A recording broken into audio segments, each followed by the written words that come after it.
You doing all right? Hey, look, first words for live class. Jill's here on crutches, but here. All right. Well, good morning. Welcome to Hendersonville Church of Christ Auditorium class. It's a rainy day. It's a good day to be inside. We're going to try something new, and I honestly don't know how this is going to go, okay? I was working with Rodney yesterday from 1 p.m. to 6:35. That's when we finished this and got it all put together. I'm not worried about it being inside our time constraints. I just don't know if at the end of this it's going to be better or not as good. I don't know. I really enjoy him being included, so I hope it's better. But what's basically going to happen is I'm going to start us like I'm doing now and have some live comments, and then we've got clips where we get to hear from him. And then a couple of them, he wanted me to stay with him because of what we were talking about. So, I guess I'll find someplace up here to light on the stage. But there's 6 video clips, and then there's slides in between that we'll look at. And, we're proud of it, so don't be too unkind if it's not stellar or awesome. But I will tell you this. Here's why this happened. Years ago, during either a snowstorm or maybe it was during COVID, we brought Dr. Cloud in with me in here in the auditorium, and some of you may remember this. And what happens is because this room is connected to the internet, the sound that comes in here from him then goes back out across the internet to his computer. His microphone picks it up and it sends it back in here again. And it makes a very, very unbearable echo that can't be stopped. And so what we had to do that Sunday is he had to mute his computer to where he could not hear this room, and then just present in a vacuum, in silence. And that's really hard to do when you're doing a dialogue. If you're talking with somebody else and you can't hear what they're saying, then you don't know the timing and you don't know what they've just said to answer. So we didn't want to do that. So instead we did this. And he wanted to start off this morning by giving you an update on Juanita from him instead of from me. So let's try clip number 1. And I guess we'll go back sound. Well, once we get the sound once. Bobby, can you see if you can turn it up there?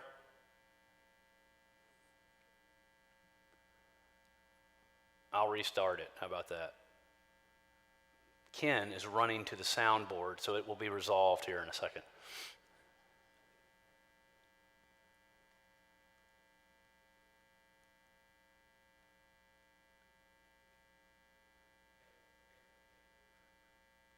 Huh.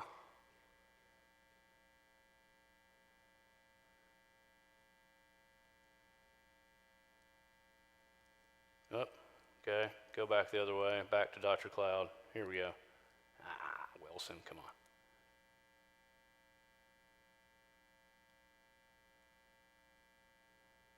They're at home, by the way, watching this, probably cracking up that this is how this went.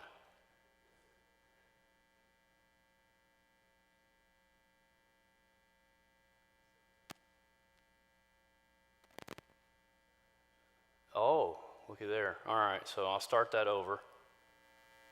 Here we go.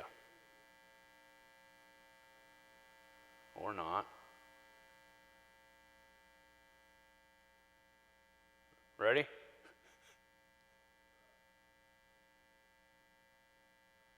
I heard him for a second.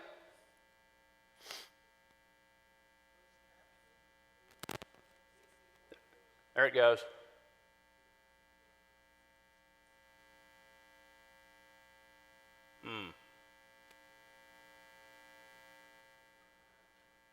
Well, since this is awkward, let me tell you what he told you there. Juanita is going to the doctor on Tuesday, and I haven't really caught up with all the little individual details, but apparently the surgeon is going to talk with them about doing the heart valve replacement through the femoral artery and when they can get it scheduled. It is going to be at Vanderbilt. They're meeting with the surgeon Tuesday, like with the person who would be doing the procedure. So that's what he was telling you. I can tell you this, if Juanita was here with us this morning right now, you would not be able to tell anything's wrong at all. She's her normal self, just as loving and kind and as normal as always until she gets tired. And when she gets tired, she has to take a nap. And her energy level just continues to kind of cycle that way of being low. So that's what he told you. They will not be with us probably, I don't think, for the entire month of November. So if we get this ironed out, we'll try to do this to where he can be included. And if not, maybe we'll just record and then play the video. I don't know, but that's always awkward for me, to come down here and sit down here and watch yourself and say, oh, I wish I hadn't said that, and now it's on recording and out there for everybody to hear again. So I've put the guys into a tailspin up there. You want me to punch the buttons or no? Okay. Greetings, Hey. Auditorium class. Glad to be with you this morning working with Stan. If we give you a quick update on Juanita. We're at the point where Monday she sees her vascular surgeon, and Tuesday the other two physicians will be working with her down at the in Vanderbilt in downtown Nashville, and they'll set a date for the surgery. Thank you for the cards and for the prayers. Yes, and we fixed it. So now we know the next 5 clips will work. Okay, so this morning we're looking at David on the run, and it's kind of, if you're wondering, hey, well, haven't we looked at this before? Yes. He's kind of in chapter 2 or the second episode of being on the run, just like he was in chapter 2 or the second episode of he could have killed Saul. Remember when we did that? And we looked at the 2 different scenarios there where Saul's life was in his hands and he chose not to do it. Well, David's human. We've said that multiple times, and here he shows a little bit of lack of faith, and he's going to go on the run from Saul again. And once again, he's going to go into Gath, go into the Philistine area, just like he did several weeks ago when we were talking about when he acted crazy and he had the drool in his beard and all that you might remember that we covered. So we go to chapter 27, verses 1 through 6. David thought to himself, one of these days I'm going to be swept away by the hand of Saul. In other words, he's saying, eventually Saul's going to catch me. And, several commentators did a lot of interesting things here. They said things like, notice he doesn't pray to God. He doesn't inquire of God what he should do. He just kind of comes to himself in his mind and decides there's no better way for me to escape than to the land of the Philistines. So this is David's plan. This is his idea, right? And it worked before when he was by himself. This time he thinks it'll work, and he's going to take men with him. He says, then Saul will despair of searching for me through all the territory of Israel, and I will escape from his hand. So David left and crossed over to King Achish, son of Maoch of Gath, accompanied by his 600 men. David settled with Achish in Gath, along with his men and their families. And then we read on, David had with him his 2 wives, Ahinoam and the Jezreelite, and Abigail the Carmelite, Nabal's widow. Remember, if you're familiar with the story, she was kind to David when David's men went into the land. Her husband dies, and then David married Abigail, and that was sort of a strategic or political arrangement there. And when Saul learned that David had fled to Gath, he did not mount a new search for him. So it looks like David's plan worked, right? He decides to go hide amongst the enemy again and be a safe place to be. And lo and behold, David doesn't chase after him there. And so he says, if I have found favor with you, let me be given a place in one of the country towns so that I can live there. He's saying this to King Achish. Why should your servant settle in the royal city with you? So Achish gave him Ziklag on that day. For that reason, Ziklag has belonged to the kings of Judah until this very day. The length of time that David lived in the Philistine countryside was 1 year and 4 months. So there's an interesting thing going on there. He's saying to King Achish, I'm aligning myself with you. I'm actually on the Philistine side. I should have a place to reside. And so he gives him Ziklag. And then, as we're going to see and discuss here in a moment, in that 1 year and 4 months, or 16 months, however you want to look at it, he pulls the wool over Achish's eyes on what he's actually doing. So we have Dr. Cloud join me again here, and we'll see what we say. So what we've seen from the text is David is still having fear about what's going to happen to him. He ought to have a little more faith, but he's upset, still worried about Saul chasing him, catching up with him. And so David ends up running to Achish, king of Gath. This is a lot different than the first time he was by himself, and quickly got afraid and had to play the madman to get away. But this time he goes with the 600 warriors. Uh, they take their families, and we see the names of the two wives, Ahinoam and of Jezreel, and Abigail of Carmel, the widow of Nabal. So what's going to happen here is, as you can see on the picture, is that this is David bringing these men in and meeting with Achish. And he is going to commit himself to Achish and leave the idea that he will be his vassal. Since we're here, let's stop and talk about the wives of David just a minute. Here's a picture of what we believe Philistines look like from the walls of Ramses III in Egypt and from some other things we found. So here's David and the Philistines.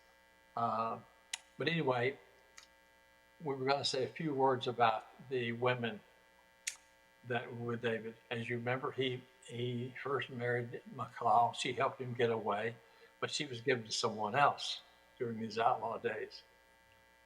David then marries this woman, Ahinoam, whom we don't know a lot about. We know she's from Jezreel, and Abigail. So we show you Abigail here first. Usually when you look at pictures of Abigail, they'll show you Abigail trying to win David over by bringing him baskets of food when he's on his way to wipe out her husband and family. So Abigail will be a very important wife to him later on. Then we've got a slide of Ahinoam. We have her name several times. She will be his first wife in the wilderness. Abigail will follow from that. And then she's mentioned several times, but we just don't know a lot about her. This picture here would be a picture, let's say, after they get in Hebron and she becomes a queen, one of the main queens. This is probably an opportunity for us to talk about David's future wives. Michal will come back into the picture later on, and there'll not be a very happy situation there, but we'll see that later. But then, as you see in this chart, David has Abigail and Ahinoam. These two women will be with him at Hebron and then on to Jerusalem.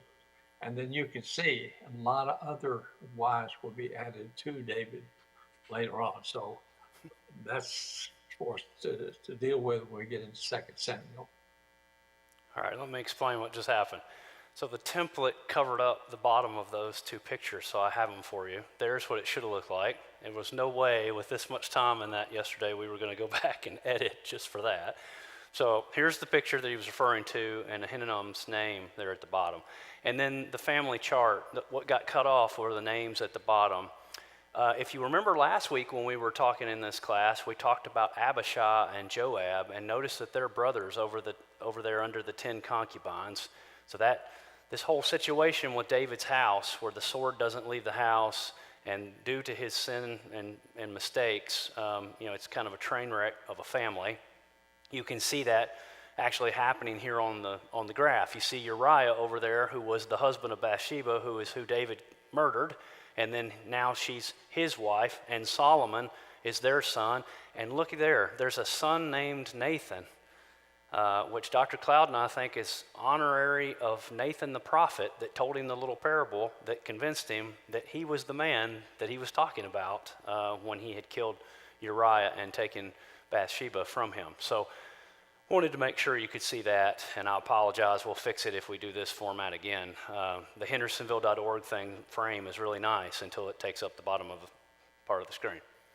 So we move on to 1 Samuel 27, verse 6, and Dr. Cloud wants to talk to us a little bit about Ziklag, and then I'll have some to add to that. Then what happens next is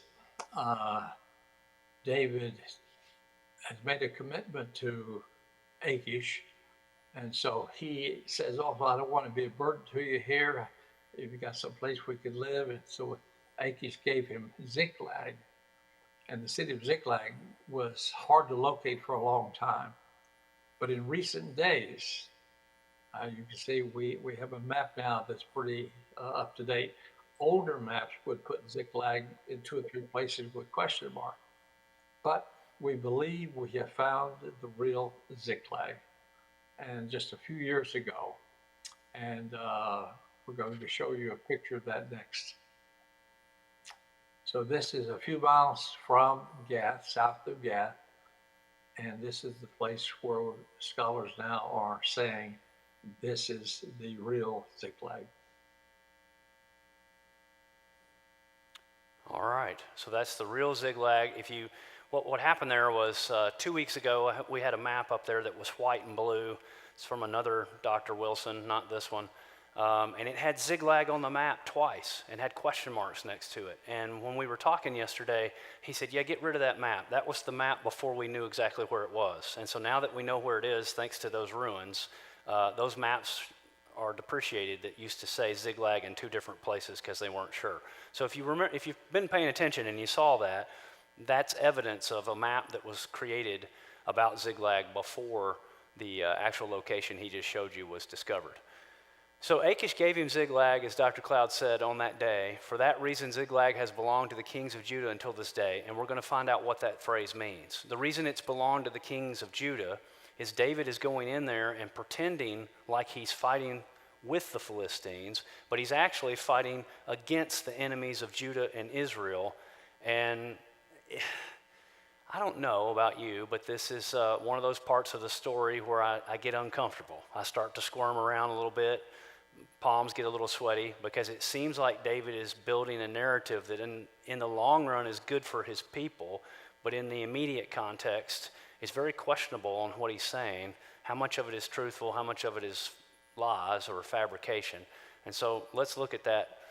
Let's look at that together, because from Ziklag, David and his men raided Judah's enemies, but made King Achish believe that they were attacking Judah and Judah's allies. And you say, well, how would he do that? I mean, because when you first read that, you might think, well, did they just not have very good success? I mean, would you say, hey, where have you been, David? Well, I've been out fighting our enemies, and it's really hard. It's not going very well. No, he's coming back and saying that he's having victories, but he's attributing those victories to people he wasn't fighting. And then he's having to do something in those victories to keep anybody else from talking about what he's doing. Some of you probably know where I'm going, but I don't want to spoil the whole thing that Dr. Cloud is going to tell us about now. But listen to what David's doing in order to keep up the charade to King Achish. So what happens with David is he is going to pretend to be a vassal of Achish. He will go out on these maneuvers and attack the enemies of Judah and Israel. And when he comes back home, Achish will ask, "Well, where have you been?" And David will say, "Well, I've been attacking," and he'll name the allies of Judah and Israel. And he's actually been attacking the enemies. And so, as you can see on the screen, where did you raid today? And David would give a list of people who are actually allies of Judah and Israel, and God favors these people. He really had attacked Amalekites and other enemies of Judah and Israel and wiped them out. So here, again, he is showing the goods to some of the cities actually in Judah. Just for one example, he picks out Hebron and sends them gifts, and does this during this 16-month period, and wins the favor of the elders of places, people like elders of Hebron. And Dr. Cloud, is it fair to say here that this is the reason his strategy was to leave no one alive, so that, as they say, dead men don't do any talking, and so it wouldn't conflict with his reports to Achish? That's correct. And that would be no different than when Israel came in the land of Canaan and wiped out the unbelievers and the enemies of Israel. It would be very similar to that situation. David had just completely deceived Achish to believing that. And so Achish has this idea that he's going to be later it'll say, you're going to be my bodyguard for life. Yeah, some translations say servant for life, and some say bodyguard. But then we'll find out in chapter 29 here. This is a little foreshadowing. We'll get to it probably next week, but we'll find out that what ends up happening is David finally gets called. As they say, the bluff is called because Achish is going to fight the Israelites and fight against King Saul. And so the assumption is made that David will fight for the Philistines, and he's going to have to basically say yes, that he will. Otherwise, Achish will know that he's been a double agent the entire time. And so we're going to look at setting that up. How does that end up happening? How does this battle end up getting drawn? And what has been going on with Saul in chapter 28, while these things have been going on with David in the land of the Philistines, in the Ziklag.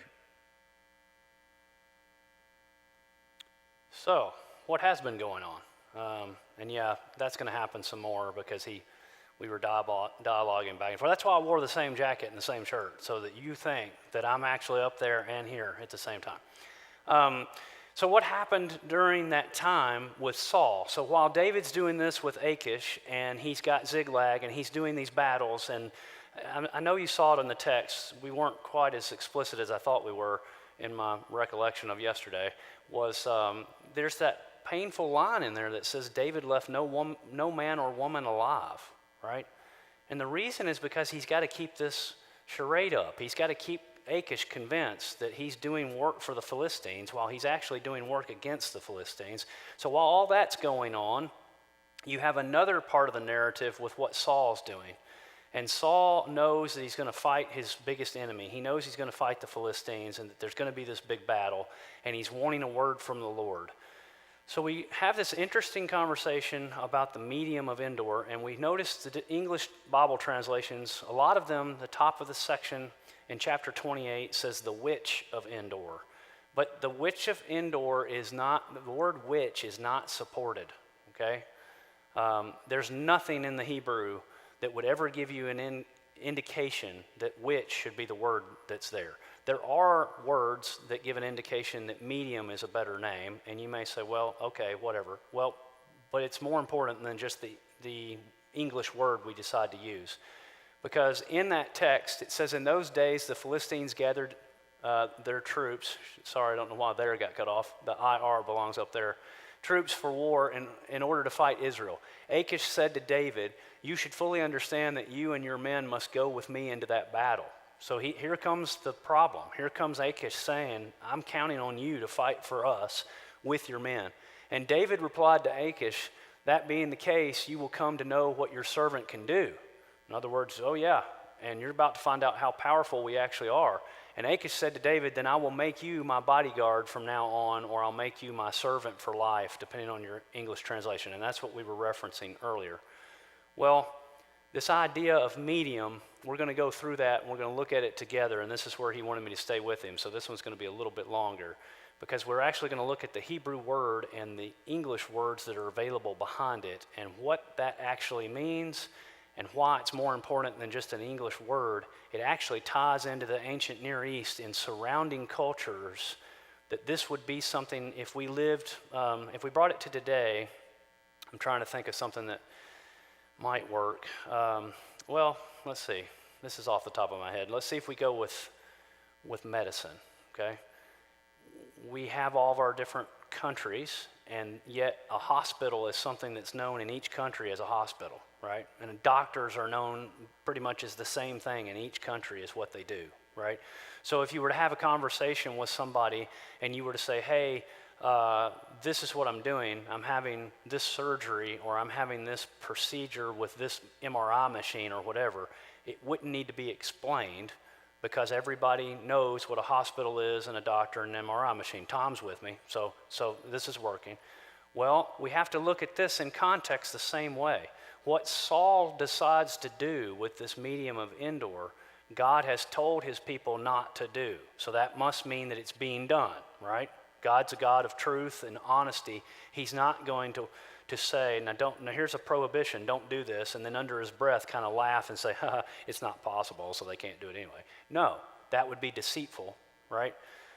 So we're looking in the other ancient Near Eastern cultures to see what they say about what these mediums are, and lo and behold, it's the same thing the Hebrew Bible is saying. So I think you'll find this helpful. We had found out in the 25th chapter that Samuel had died, and this is a repetition for the sake of making it make sense, and that's why it's translated Samuel died. It doesn't translate, it says Samuel had died, so they're referring back to chapter 25. So they buried him in his hometown at Ramah, or Ramah, and this is a monument today that we don't know when this was exactly set up, but this is a monument today that's of the northern, just north of the interstate that circles around the belt that goes around Jerusalem. You can actually see this from there, and you could pass signs to that direction, and we're going to show you some of those signs. So those of you who've been to Israel, you may have seen the sign, especially those that dug with me at Ai. We pass this every morning on our way to Ai. But you can see it's telling you the tomb or the grave of Samuel the prophet, and the same word is used for Rachel's tomb, Rachel's grave. It's very, very common. But this is just a few miles from the actual place. All right, and then I'm just going to stay with you here a second because we were talking about this at great length when we were recording this together. So the idea, again, that I was describing earlier about medium versus witch, and witch not really being supported by the text, not by the Hebrew. There's no indication that the word witch would be there at all. But medium is different. King Saul and the medium of Endor, necromancy and ghost pits in the ancient world. Very interesting because, most people might raise their eyebrow right now and think that we've lost our minds, that we're talking about this concept of ghost pits. But if you even look on this archaeological find of pottery, you see this head of this person coming up and this man doing something over the top and everybody looking down. And this is a find that supposedly supports the idea of a ghost pit. And if that's all we had, we might never mention it. But if we go forward here, we notice that the ghost pit concept is sort of described. If we were in the context of when this was written, we would probably understand what was being mentioned by the phrase here that says the medium of Endor's statement that she saw Samuel, quote, coming up out of the ground, clearly shows that she was using a ghost pit to summon Samuel. And as the context of the story clearly shows, Saul knew that the use of such ghost pits by pagans was forbidden to the Israelites, and that's even a prohibition that you can look at in Leviticus 19:31. So we just wanted to point out that Yahweh doesn't tell people not to do things that aren't possible. Otherwise, he would be misleading if he was saying, hey, I prohibit you from doing this thing, and then under his breath he's saying, of course you can't do it. It doesn't even work. That wouldn't be to the character of God. That would make him deceitful. So the fact that there is a prohibition against necromancy does in fact mean that at that time, at least, necromancy was possible. And these ghost pits are the way that it was being done during the time of King Saul. And the reason we know that is a couple of different things. Dr. Cloud, here's the Hebrew term that's actually used in 1 Samuel 28, verse 3 and verse 7 of the Hebrew text, where it says mediums. And that English word behind that word is actually the owner of a ritual pit. And the Hebrew word there is ov. And I thought you might want to tell us why that's interesting to you, connected to the Septuagint translation that uses a different word besides medium, or a different word besides magician, and a different word besides necromancy.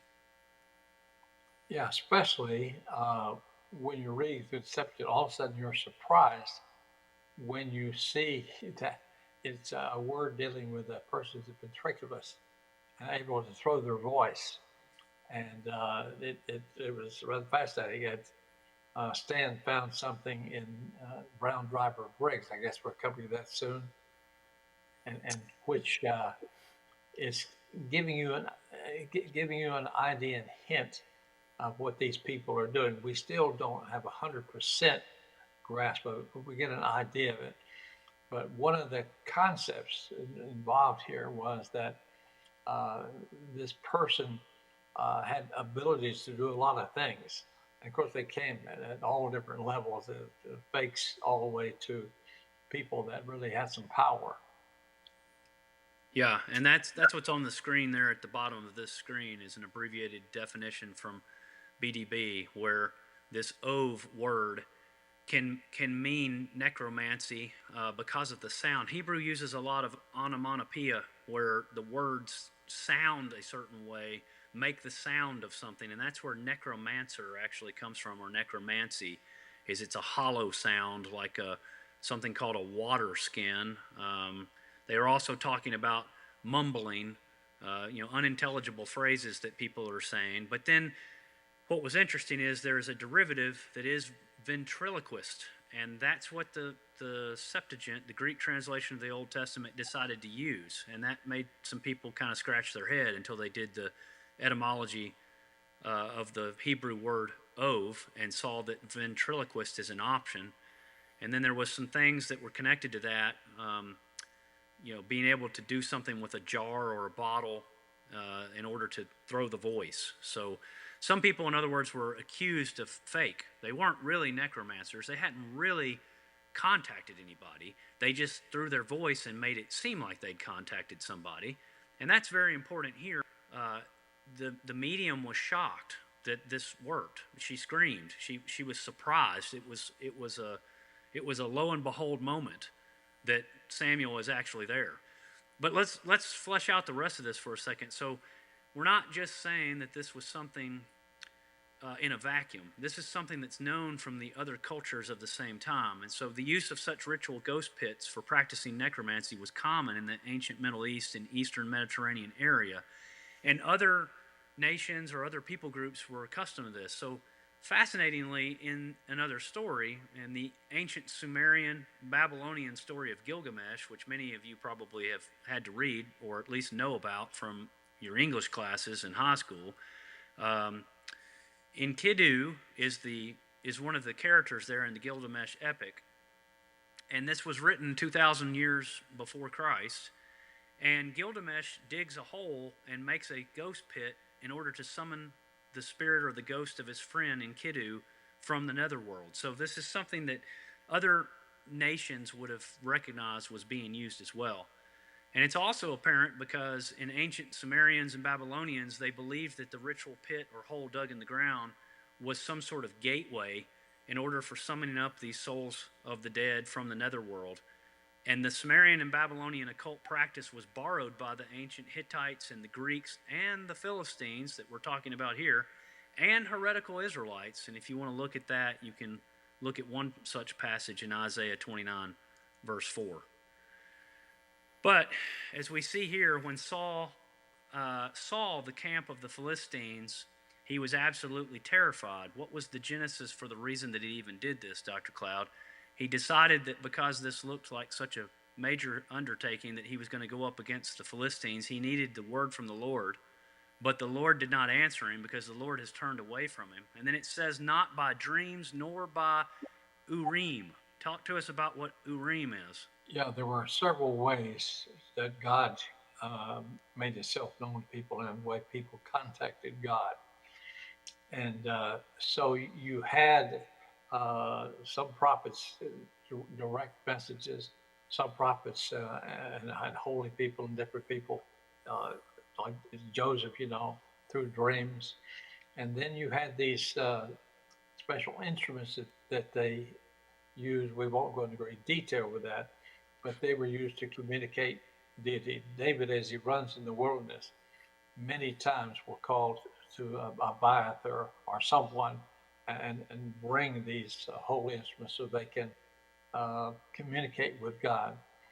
Um, so he's getting all the different ways that God can be contacted or God contacts you. These are null and void with Saul. So he's reaching out to a group of people that he has banned following Scripture. And by the way, we didn't plan this to be this close to Halloween, October 31st, when you talk about ghosts. But a lot of things that people come up with and during the Halloween season, are reflections of what they've heard, this or that. So this was just strictly a coincidence. Ah, so what did Saul do? He asked his chief officials, his staff members, are there any of these mediums around anywhere? And it's kind of ironic. I was telling Stan, that's like some mayor of a city. He's banned prostitution, but for some reason he wants to find a place of prostitution. So he asked his staff, and they said, "Yeah, there's one down at Fourth and Union." So here, even though he's banned them, when he asked his staff members, they know exactly where one is at the Spring of Door, indoor. And so that's where he sets off to. And here's a map that you had included to let us know where Endor is. And you can see Mount Gilboa south. That's where his army is going to be. Shunem is where the Philistines encamp. So he's going sneak around there to get to Endor to find that medium to see what information he could get. All right, that was my cue that I come back up to that same text. So I hope that was helpful with the medium situation and what's going on there, and we're going to have another little connection to that here in just a second. So Saul disguised himself and put on other clothing and left, and he goes to this place that Dr. Cloud was referring to that his men knew, oh yeah, there is a person you can go see in Endor. And he goes there disguised so that he will not be recognized as the king. And they came to the woman at night and said, use your ritual pit. See, there's one of the reasons we went through all that, is when now you're reading, you're going to see some of this jump off your pages in your Bible. Use your ritual pit to conjure up for me the one I tell you. But the woman said to him, look, you are aware of what Saul has done. He has removed the mediums and magicians from the land. So she's saying to him, the king has prohibited me from doing this, which we're going to assume there would be some huge penalty, maybe even death, of undertaking this. And she doesn't know she's talking to the king, and he's the one who's asking her to do it. Why are you trapping me so you can put me to death, she says. But Saul swore an oath to her by the Lord. Interesting, right? The being he can't get to talk to him, he's still using him as his method by swearing on using his name. So as surely as the Lord lives, you will not incur guilt in this matter. And the woman replied, who is it that I should bring up for you then?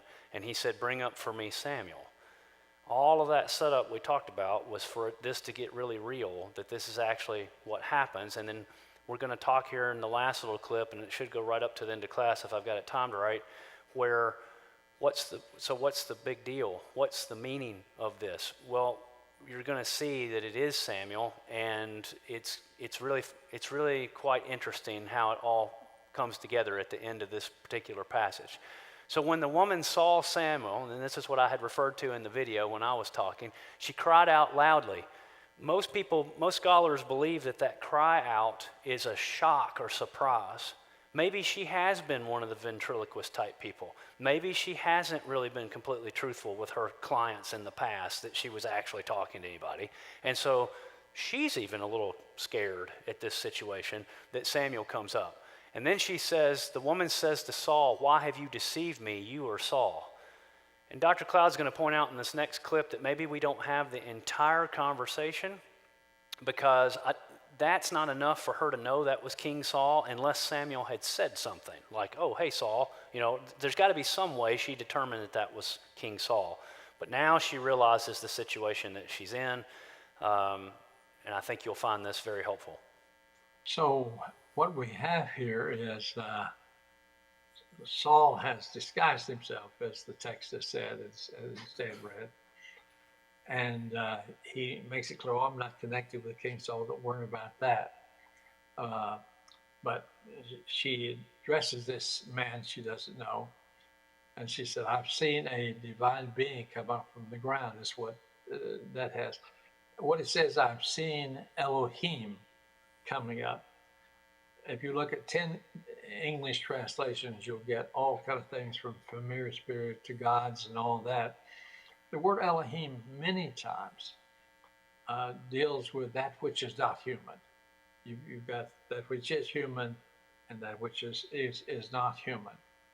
And so he still doesn't know exactly uh, what she's seen. And so he said to her, well, tell me about his appearance. You know, what kind of clothing did he have? She said, well, first of all, he's an old man and he's wrapped in a robe. And I'm sure Samuel was that way many, many times. Uh, and again, we may not have the full conversation. And there may have been some more here that was not included because of space. But Saul, from her description, realizes this is really Samuel. And so he falls to the ground and he's going to ask Samuel, you know, what's going to happen to me? Yeah, and I think if you've ever questioned whether or not God has a little bit of a sense of humor, this is a very important text for probably the reason that Saul is so frustrated that none of those other methods to hear a word from God, to give him advice about what to do about this impending battle between the Philistines and the Israelites, he gets his answer, and he technically gets a godly answer, but he gets it through Samuel, who was always loyal to Yahweh and always spoke the truth to Saul of what Yahweh was saying. And so, in a way, God speaks to Saul. He just speaks to Saul through Samuel. And that's what's interesting is, Samuel says, why have you disturbed me? You've brought me up. But then he says things that confirm what he had said before he passed away. He says that the Lord has done exactly as he prophesied. He has removed himself from Saul. And he goes ahead and tells Saul, the Lord will hand you and Israel over to the Philistines. Tomorrow both you and your sons will be with me, Samuel says. The Lord will also hand the army of Israel over to the Philistines. Now, there are people who have said, Dr. Cloud, was the spirit of Samuel really raised by the medium of Endor? Suggesting maybe something along the lines of, this is a practice they're not supposed to do, this is an evil practice, and so it would have been only evil that would have come out. My question has always been, well, evil wouldn't do something good. Evil wouldn't tell Saul the truth, right? Or evil wouldn't testify to what Yahweh was going to do the next day. So it can't be evil. It's got to actually be Samuel. It's not somebody masquerading as Samuel, because Samuel confirms that Yahweh turned away from Saul. He states that the prophecy that he told Saul is coming true, and then he clearly says, you and your sons will be with me tomorrow. And that's not a message that Saul really wanted to hear. No, what's in our phone conversations the last couple of days, especially today, which is Saturday, when we're recording this, what you said that really resonated with me was the fact that the consistency. This medium would not have known all these things.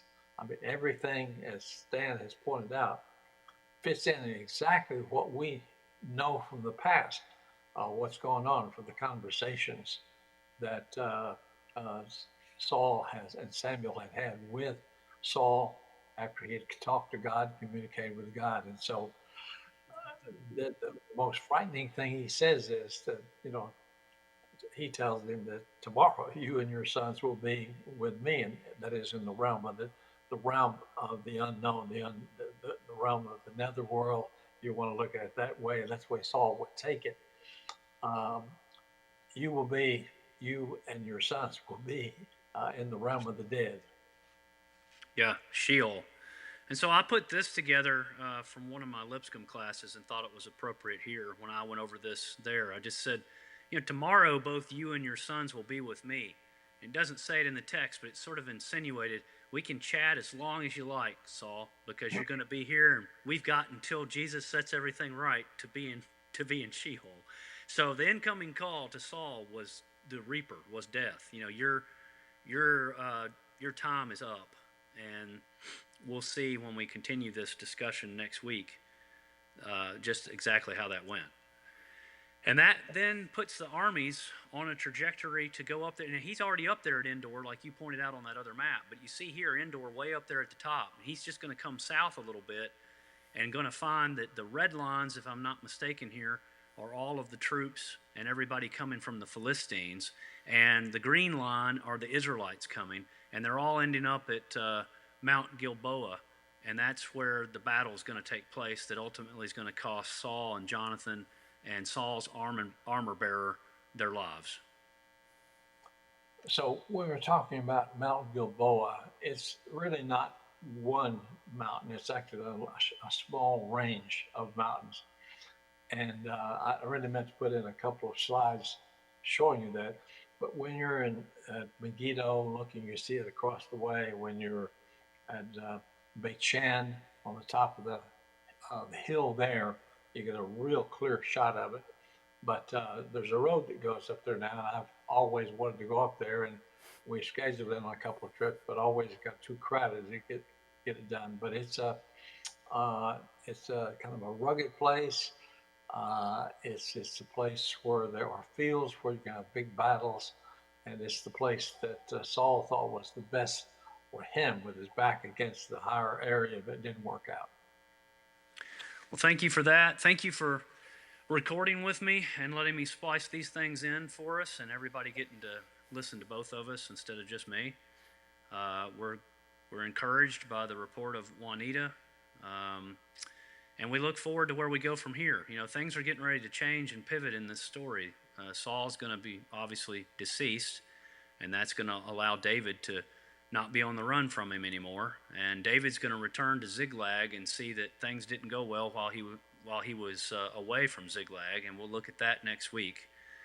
And so I guess I'll pray us out now, and we'll look forward to next week continuing this conversation, probably in a similar fashion that we've done today. So thank you, Dr. Cloud. Thank you, Stan. All right.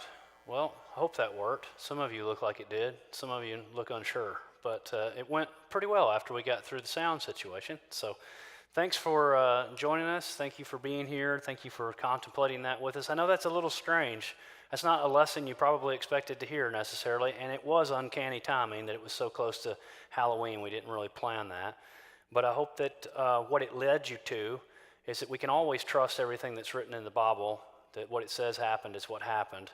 And then we can see that no matter what other people try to say, especially people who might want to attack the Bible for something that it has, the consistency there, that what was told by Samuel was still told by Samuel, even Samuel's spirit, if you will, that was called up, continued to say the same thing. So we must always be consistent when we're speaking about God, whether dead or alive, I guess we could say. But let's pray, and then we'll be dismissed. Father, Son, and Spirit, Yahweh God, thank you for this day. Thank you for the new month of November. Thank you for Dr. Cloud, and thank you for Juanita. Please be with them and the physicians this week as they go to their consults tomorrow and Tuesday. And as we've prayed before, we just put Juanita in your hands and pray that you will use your image bearers with their medical knowledge to treat her like Jesus wants her treated, and that she will be healed and be back with us soon. And until then, thank you for this technology that allows Dr. Cloud to still interact with us. And I pray that it was a blessing for everybody in this room and connected on the internet today. We love you, and we know you love us, and may we go out and represent you well. It's in Jesus' name we pray. Amen. Thanks, everybody. If you have any questions or anything, you're welcome to come down. I'll try to answer them.